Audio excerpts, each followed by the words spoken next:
Hi everyone, welcome you all to yet another video of my channel.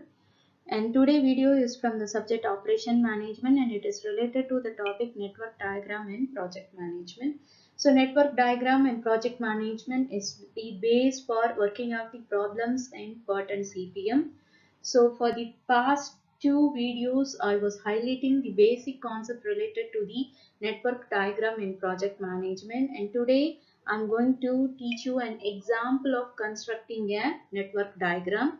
And I hope so you would have watched my other two videos in the construction of network diagram, because in one video I have touched the basic concept related to the network diagram, and another one video I have made exclusively about the rules related to network diagram, and followed by this video is related to how to work out the problem related to network diagram. And all these three set of videos are going to be the base for you people to work out a problem and critical path method and program evaluation and review technique, that is CPM and PET. Okay, so this entire three series if you watch, that will be easy for you to the playlist I'm going to release both on CPM and PET. So if you have watched the video already, thank you, or else I suggest you to watch the other two videos first and then follow this third video so that you can easily understand what I'm going to explain today. And this I have given the link of the other two videos in the description, and if you can also click the I card and go to the previous video. Okay, I hope so. If you follow step by step, network diagram is no more going to be a tough topic for you. Let us get into the video. So here is our example. Quite big problem, but if you work out a big problem, small problem will be very easy for you. That's why I have took an example of a big problem. Okay, so it is looking like a big problem, but when we proceed, it will become easy, right? So let us begin. Now, if you see, the activity A and B doesn't have any predecessor. So it is going to start from the initial event. So this is very simple. We can draw it.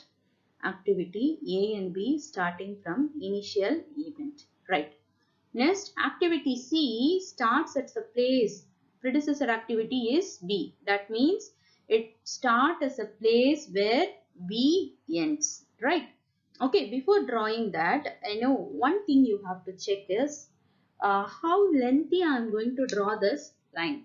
Earlier, when I was explaining the rules of the network diagram, I have told that length of the activity doesn't have any significance. But to construct the network, we have to decide that whether we have to draw the line in a small length or a bigger length, irrespective of the time of the activity.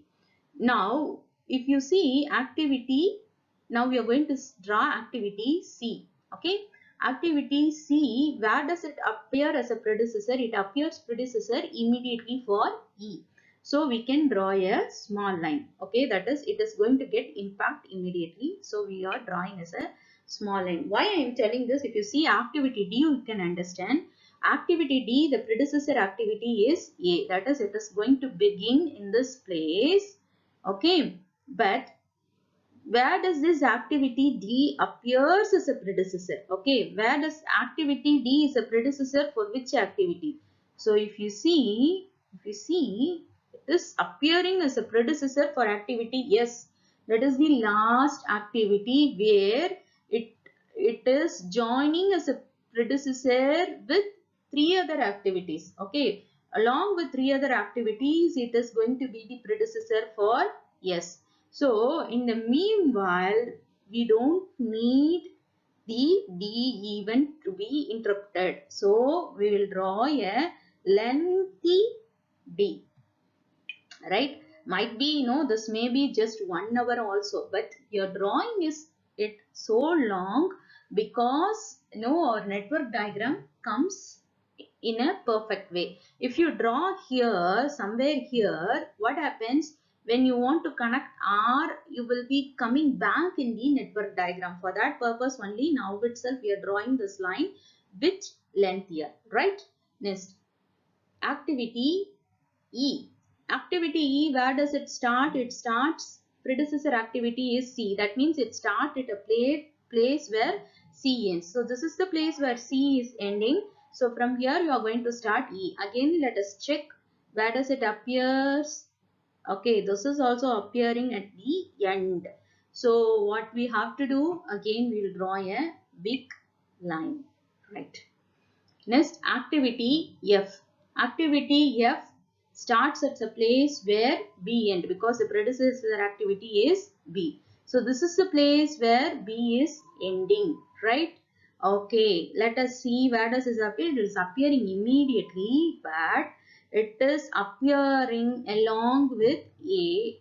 Okay, it means that again it is appearing one more time, that too with A. It means that, so it is going to be a joint predecessor with A. Okay, it is not going to be an individual predecessor. It is going to be a joint predecessor. Already there is a place, here is a place, this is an event where A is getting end.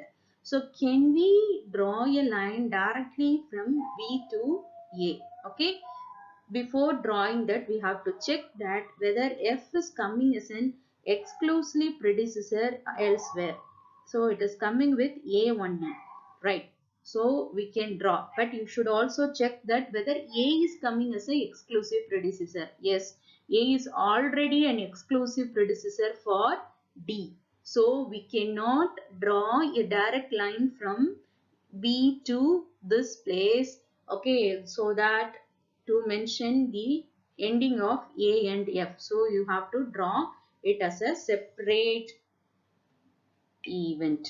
Okay, right. So we are drawing it as a separate event. So F you are drawing as a separate event, not joining with this, because A already is an exclusive predecessor for D. So you cannot merge this event. Okay, you cannot make this as a merge event. Now, what about G? For G, the predecessor is A and F. A is ending here, F is ending here. Already we have drawn F separately because A is an exclusively predecessor for D. So now you have to draw a dummy from A to F, okay, to this event, so that this place will become a place where A and F have ended, right? Now this place A and F is completed. So from there we are going to draw G, right? Okay, we have drawn it as a small line because G is immediately coming as a predecessor for H. Okay, so before drawing H, let us see where does H appears. It is appearing as a predecessor for K along with J, right? So we will draw from here, right? Next, I. So I also starts at a place where A and F ends. So this is the place where A and F ends. Okay, let us see for which activity I is coming as a predecessor. Right. I is coming as a predecessor for S at the end along with D. So already there is a place where D is ending. So I is an exclusively, I is only the predecessor for S. Okay, just like D, I is only the predecessor for S. So you can join the I at the place where already D is waiting, right? I, okay. Then J. J, where it is starting? It is starting at the place where G ends, right? So J now it is going to be a predecessor for K along with H and for exclusively for L. So we will draw J as a separate. So J, right. Now K. K starts at the place where J and H ends. Okay, J is ending here, H is ending here. Already we have seen J is coming as a exclusively predecessor for L. So J, you cannot draw a dummy towards J. You have to draw a dummy from J, because in this place you are going to exclusively start one more activity. Whereas H is not coming as a predecessor for any other activity except K along with J. So you can always draw the dummy towards the H. Right? So now in this place where J and H ends, you're going to start K. Okay? And K is coming as a joint predecessor for N along with M. Right? So it is coming as a predecessor for only one activity.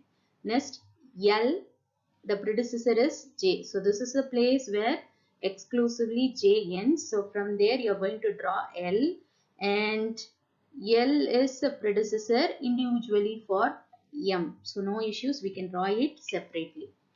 Next, right, L. M, the predecessor is L, that is you are going to start here, and M is a long predecessor with K, right? So M is a combined predecessor for K. So now if you see M and K, right, already this is a place where K is ending, okay, and if you see K is also not coming as a predecessor individually, and M is also not coming as a predecessor individually. So here we can draw the M directly to a place where K ends. Okay. So this is a place where M and K ends. So we don't need to draw it separately and draw a dummy, because these two combines and make a predecessor for N, and they are not predecessor for any other individual activity. So you can merge them in this event, and from there you can start N. Okay. N is coming as individual predecessor for O, that is from this place we are going to start O. Okay, again O is also coming as an individual predecessor for P undisturbed, and from this place we are starting P.